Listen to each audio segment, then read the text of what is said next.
We've misinterpreted reality.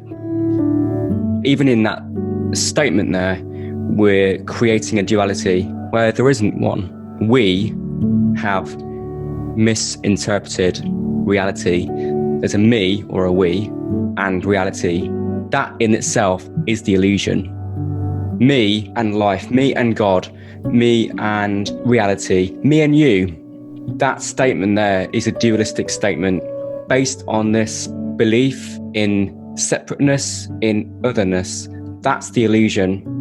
The form, that is the sense of a separate individual living in a world of lots of individuals and lots of objects which seem to be not me, other than me. That expression itself is none other than reality expressing itself. So if you just look around you and you allow the eyes to land on an object, whatever that object is, it's not the label, it's not the name. So I'm looking at a glass here. That glass is not actually a glass. At best, I can say it's a form or an expression of life. Yes. I don't know what it is. It can't be known what it is. With that disillusionment, there's liberation. Glass as an object, glass as an expression of life. It's not bad. It's a misperception. The general idea is I'm a person born into this world. I have a name. I have a backstory. I have likes and dislikes. I have ideas of who I am. We've mistaken the symbol for what it actually is. Essentially, I can't say anything about myself. Therefore, I can't say anything about that glass. The whole situation we've got here is the Plato's cave thing. We've got nothing to compare it to. So we don't know what we are. Not that these stories aren't useful in everyday life. The relative is narrative based. There's room for subplots within the great story of Maya. Maya is a key idea in the philosophical system of Vedanta, and it's used to explain how the phenomenal world can be identical with Brahman. This play of duality is identical with Brahman. It's none other than Brahman. I've got a quote here from Morpheus in The Matrix. What is real? How do you define real? If you're talking about what you can feel, what you can smell, what you can taste and see, then real is simply electrical signals interpreted by your brain. You know, those electrical signals, they are creating a representation. They're creating a symbol of the real.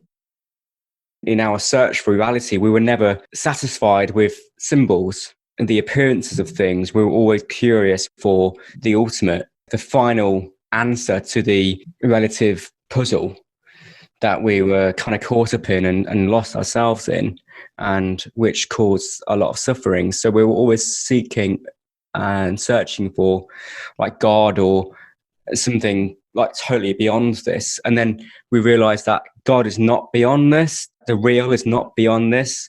This, and when I say this, I'm pointing to this play of duality. This is God. This is the real, dressing itself up in the 10,000 things. That's the disillusionment. Yeah. That's the awakening. That's the freedom. That's the enlightenment, you could say. Yeah. What does the Heart Sutra say? Emptiness is form, and form is none other than emptiness. And they're basically, two sides of the same coin. That emptiness is not a nihilistic nothingness. It doesn't diminish the dream and its forms.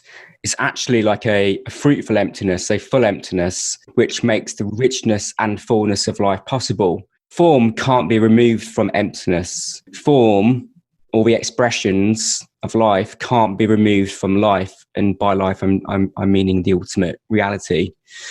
They are one and the same, appearing in different ways. A form appears, the ultimate reality doesn't appear. It needs, you could say, and this is not quite true, it uses the expressions of itself to show itself to itself. Yeah, it's a way of God seeing itself. What was it I was saying to you earlier about Donald Hoffman? He has quite a good metaphor. He says evolution has created a simplified version because it's worked out that's the best way to survival of the species. He compared it to the desktop of a computer. When you open your emails, you don't sort of mess around with the transistors and all the electrics inside your laptop to open your emails and to write an email to your friend, because it would never happen. You'd be there all day. What you do is you click on a symbol, a little thumbnail, a shortcut on the desktop that says emails on it, and then you use other symbols on the keyboard to then write an email, and you press send, which is another symbol. It's another shortcut. It's not the actual reality. It's not the hardware of that. It's not the reality of that email program. The reality of it is much deeper. It's inside the computer. It's in the hardware. It's in the electricity flowing through it. But all of that is no use to you when you're trying to just write a simple email. So that could be compared to what's going on here. As humans, as individual humans, apparent individuals, we don't need to know all the sort of mechanics and the ultimate reality behind things in order to get on with daily tasks of eating and breathing and drinking and whatever else. But that's not to say that this that we see in front of us is all there is. It's just a segment. It's our simplified, dumbed down version of this ultimate reality that is the ground of it all. Yeah, it's not only behind it, but animating it. And that's why the word veil is often used in Vedantic texts. I think in the Upanishads, they say, we see not the self. When the veil falls, we see we are the self. How does the veil fall? Well, reality has left within it a clue almost.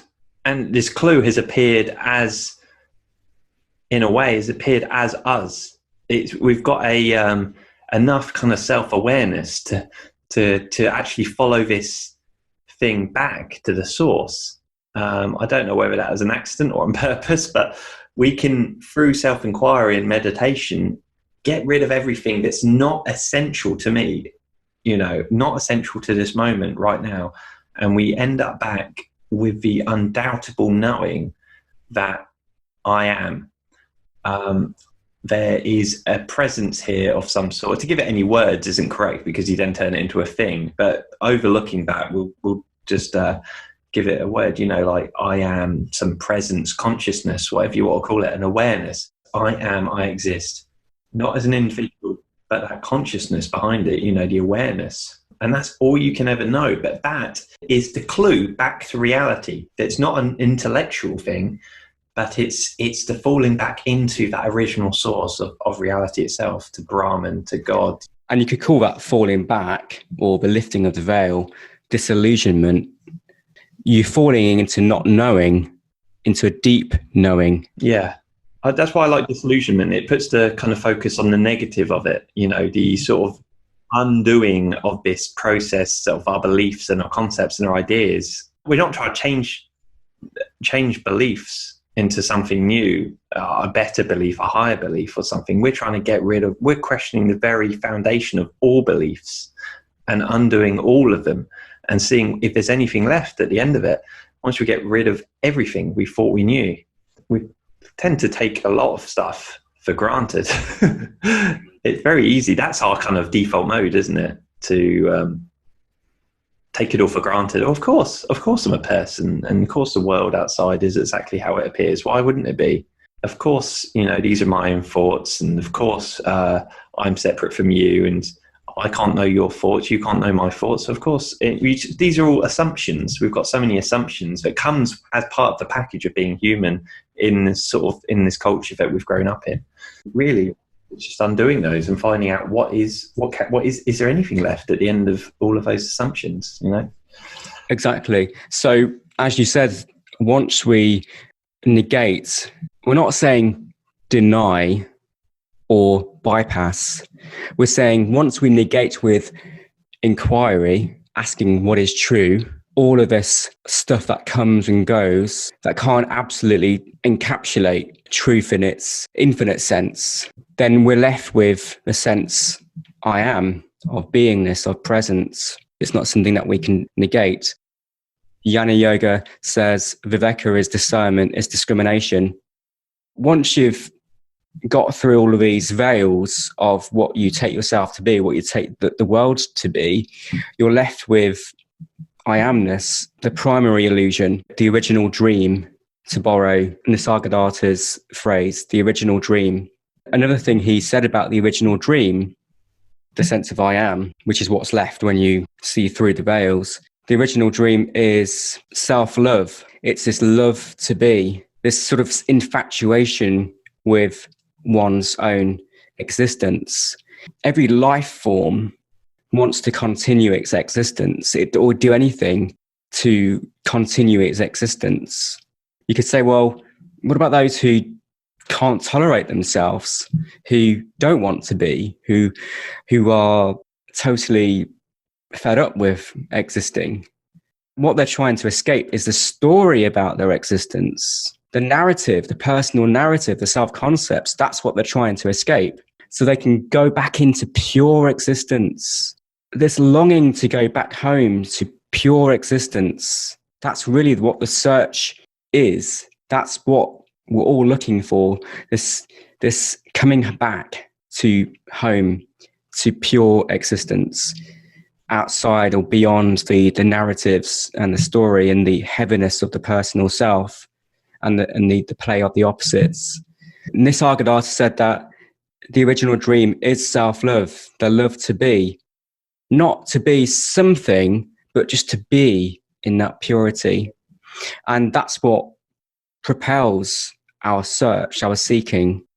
But we also have to realize that that existence itself or presence is illusory.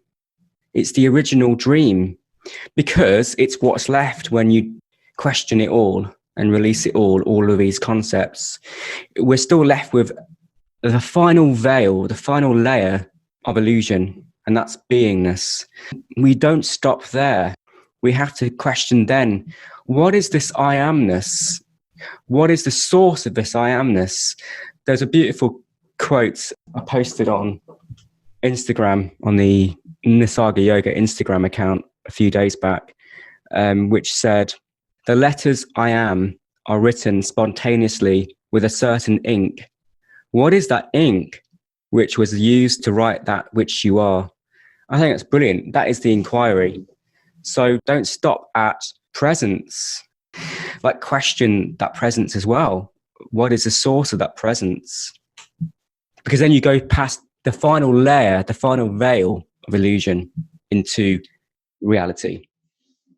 If it can be known, you are not that. You cannot be what can be known. What can be known is still in the realm of what can be known. And your ultimate source is not limited to anything that can be known. You could say it's the ultimate knower, the ultimate effect, itself uncaused.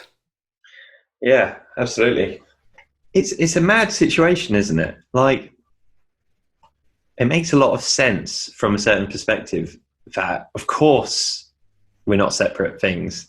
You know, it's like, I was just looking at trees outside, and they express all these branches and leaves, and it's obvious looking at a tree that leaves are part of the tree. They're just another expression of the tree, which is life. But humans, because we're wireless, you know, we're in this space. It feels like we're separate.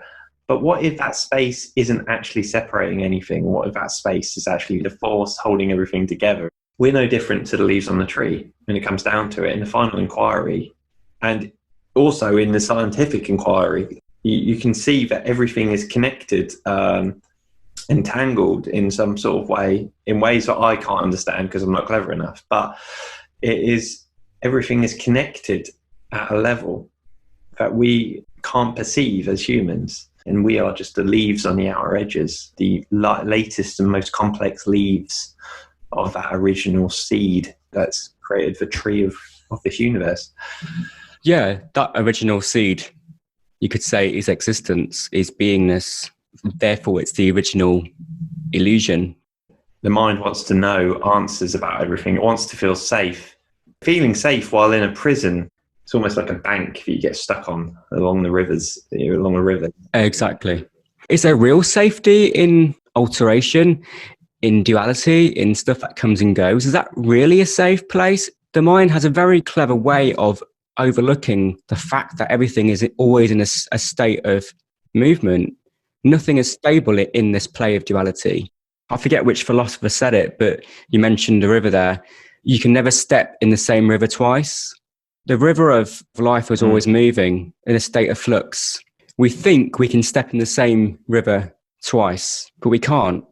So we think that we've got everything all nice and held together, that we know it all, that we know who we are, that we know what life's about through our concepts, but we don't. And realizing that you never needed to hold it all together. You never needed to work it all out. The concepts seem concrete. They get reinforced over and over again. Just veils over the true peace, the true safety, the true permanent ground of being. Yeah. You can fully get involved, but know it's a game. You know that you're sitting in the audience watching the film, that you are safe. Yeah. Well, we'll leave the listeners with something to reflect upon. In inquiring into illusion and disillusionment, consider this. If everything is illusory and the symbolic or the conceptual are the building blocks of illusion, then the notion of illusion is itself illusory. Non-duality even negates itself in the end, because it's not a belief system, it's not a philosophy, it's not a religion. It is at best a signpost pointing beyond itself. In the final inquiry, we can't even prove Maya or illusion. And we can't know what life is. We can't know what we are. We can only be what we are. We can question what we take to be true and then rest back into the wordless, non-conceptual, timeless truth that we always are.